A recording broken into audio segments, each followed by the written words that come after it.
Sobat-sobatku semuanya, sebenarnya masalah toleransi dan radikalisme di negara kita sudah mulai bisa dicegah sedikit demi sedikit.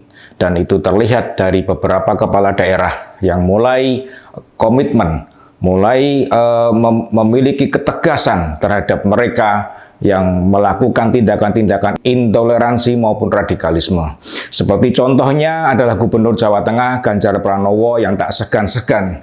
Bahkan beliau mengatakan dalam satu forum bersedia dan siap untuk memecat atau membebas tugaskan Pak ASN maupun guru yang terlibat dalam organisasi radikalisme maupun intoleransi. Dan ini pun ternyata didukung dan dilakukan pula oleh seorang wali kota yang kita tahu di sebuah kota di Jawa Tengah, yaitu kota Solo.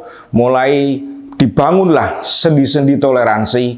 Mulailah sang wali kota yang bernama Gibran Rakabuming ini mulai merangkul seluruh rakyatnya, dari apapun juga etnisnya maupun sukunya, dimulai dari perayaan Imlek yang dipasang dengan ornamen-ornamen di jalan raya di kota-kota Solo, begitu juga dengan Natal, dan yang terakhir kali saat ini adalah kemarin baru saja diadakan perayaan Hari Raya Nyepi untuk umat Hindu. Sobat-sobatku semuanya, kita semua tentunya sungguh berbahagia melihat negara kita yang mulai menuju ke peradaban yang lebih baru, mulai menuju kepada masyarakat yang bisa berkembang dan bisa menerima perbedaan di antara seluruh anak bangsa ini. Apapun agamamu, apapun sukumu, itu tidaklah menjadikan perpecahan di negara kita, tetapi itu harus menjadi pemersatu di negara kita untuk mendukung negara kita supaya bisa berkembang dan maju di kancah dunia internasional, sehingga dunia pun melihat bahwa Indonesia adalah sebuah negara yang benar-benar makmur, yang benar-benar sebuah negara yang bisa dijadikan surga dunia pada waktunya nanti. Sobat-sobatku semuanya, tetapi ada juga beberapa orang atau beberapa organisasi yang selalu ingin merusak, yang selalu memancing keributan, yang selalu membuat onar. Nah sobat, apa yang terjadi di media sosial kemarin pada waktu beredar video Gibran berada di dalam iring-iringan di mana umat Hindu sedang merayakan Hari Raya Nyepi. Sobat, dengan spontan seorang wali kota Solo langsung dikritik di video tersebut dan dikatakan dengan hal yang tidak pantas.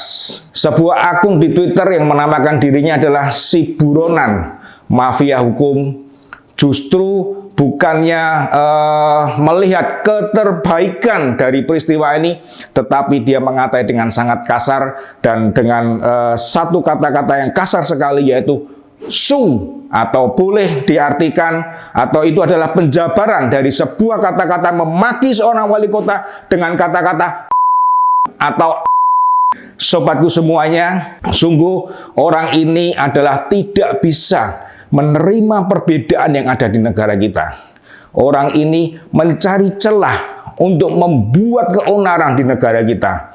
Nah sobat, seorang wali kota yang adalah bapak dari seluruh warga masyarakat kota Solo, yang ingin mengayomi rakyatnya, yang ingin membuat rakyatnya mengerti bahwa Solo bukanlah milik salah satu agama, Solo bukanlah milik salah satu etnis, tetapi Solo adalah bagian dari Republik Indonesia, di mana di situ tersematkan sebuah slogan atau sebuah dasar negara kita, Bhinneka Tunggal Ika. Berbeda-beda tetapi tetap satu. Dan sang wali kota berusaha mengembalikan apa yang kemarin terpecah belah di negara kita, berusaha menyatukan kembali, merajut kembali unsur kebangsaan ini. Ternyata ada pula justru yang memaki-maki wali kota ini. Sobat-sobatku semuanya, pada saat diprotes oleh netizen yang lain, langsung akun ini hilang, menghapus postingannya. Nah sobat, di sini kita mengerti, di sini kita tahu bahwa ternyata masih ada sel-sel yang tersembunyi, masih ada orang yang berusaha untuk merusak, merajut kebersamaan kita. Oleh netizen akhirnya dibongkar, sobatku semuanya.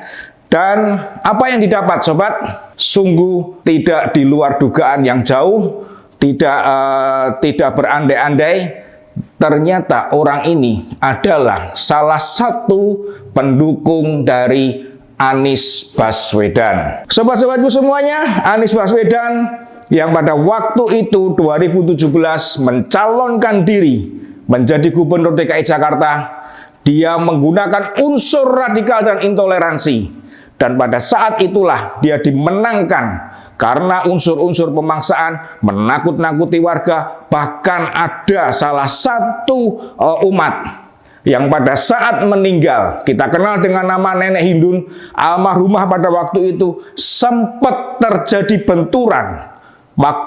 Apakah akan disolatkan ataukah tidak boleh, seperti slogan yang mereka katakan bahwa mereka masjid tidak akan menyolatkan untuk pemilih yang memilih orang kafir. Sobat, kita lihat dari sini pendukung dari seorang capres yang saat ini dicapreskan oleh beberapa partai yang padahal sebetulnya belum waktunya, tapi beliau sudah merasa seolah-olah menjadi seorang presiden, seolah-olah menjadi capres, padahal masih belum waktunya untuk mendaftarkan diri sebagai capres, karena itu nanti masih pada bulan September. Dan saat ini memang beberapa partai lagi menggodok siapa capresnya.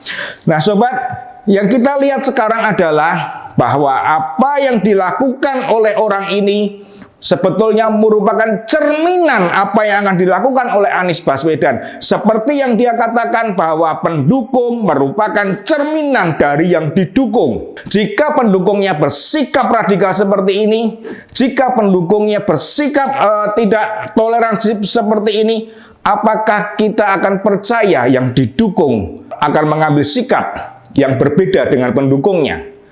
Sobat, yang perlu dipertanyakan lagi adalah jika Gibran hanya berjalan mengikuti arak-arakan itu, tidak mengikuti prosesi agamanya, itu sudah berani dimaki-maki dengan kata-kata. Nah sekarang sobat, bagaimana dengan Anies Baswedan yang saat itu memegang hiyo, memegang dupa di kelenteng, bahkan melakukan ritual keagamaan, kemungkinan besar karena memegang hiyo menandakan bahwa dia adalah berdoa, bersembahyang. Bagaimana? Apakah itu tidak perlu dipertanyakan oleh pendukungnya? Apakah itu bukan cerminan seorang yang sebenarnya adalah munafik? Mengata-ngatai orang, tetapi dia sendiri yang didukungnya bahkan melakukan hal yang lebih. Sobat, gampang sekali pendukungnya memaki seorang wali kota, sedangkan dia tidak melihat siapakah yang didukung.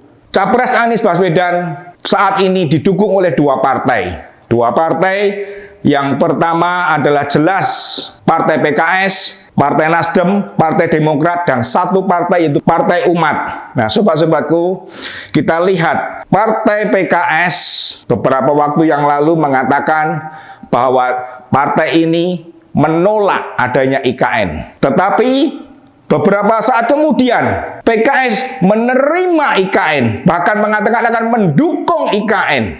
Nah, sobat-sobatku semuanya, bagaimanakah jika pendukungnya tidak memiliki prinsip yang jelas? Apakah yang didukung akan memiliki prinsip yang jelas? Sobat, satu lagi, Partai Umat. Kita lihat di situ siapa yang ada di dalamnya. Oh sobat, maafkan jika saya harus berkata bahwa di dalam Partai Umat ada seseorang yang sudah diramalkan oleh Gus Dur sebagai seorang gelandangan politik. Di Partai Umat bahkan ada yang sudah mencetuskan, bersumpah, berjalan dari Yogyakarta hingga ke Jakarta. Sehingga sobatku semuanya, apakah ini terrealisasi? Bisa dilihat apa yang mereka katakan, apa yang pendukung katakan, semuanya itu sebetulnya mencerminkan yang didukung seperti yang Capres Anies Baswedan katakan. Sobat-sobatku semuanya, kita lihat semua dan kita tahu bahwa Capres ini selain mendapat julukan politik identitas, ternyata diberikan julukan yang baru, yaitu Bapak Politisasi Masjid. Dan jika boleh saya katakan kembali di sini, saya ingin menambahkan satu julukan untuk dia, yaitu Bapak rekam jejak. Catat itu sobat, Bapak rekam jejak, yang dimana rekam jejaknya selama di DKI Jakarta kita semua melihat bagaimana hasilnya. Kenapa saya katakan Bapak rekam jejak? Karena rekam jejaknya jelas sekali antara pendukung dan yang didukung, antara pendukung dengan dia sendiri yang saat ini dicapreskan. Rekam jejak dari partai yang dimana menolak IKN, tetapi kemudian hari menyetujui, bahkan mengatakan akan mendukung. Kemudian yang berikutnya adalah ingin berjalan dari Jogja sampai Jakarta. Dan saat ini sudah hampir 10 tahun. Apakah dia pernah berjalan dari Jogja sampai dengan Jakarta? Mungkin saat ini sudah selesai berjalan di dalam mimpi yang indah. Nah sobat, sedangkan orang ini sendiri yang dicapreskan sempat pernah mengatakan akan mendukung IKN karena sesuai dengan undang-undang. Tetapi kemarin di Surabaya dia mengatakan tidak akan meneruskan apa yang sudah dilakukan oleh pemerintah 5, 10 atau 15 tahun yang lalu. Sobat, dia akan merubah dengan slogannya adalah perubahan, membawa perubahan. Dan inilah rekam jejak dia di Jakarta. Dari Sumur, dari Monas, dan dari Bansos, semuanya rekam jejak jelas sekali. Maka lebih pantas lagi jika ditambah satu kalimat, ditambah satu julukan, Bapak rekam jejak. Salam Opidantos.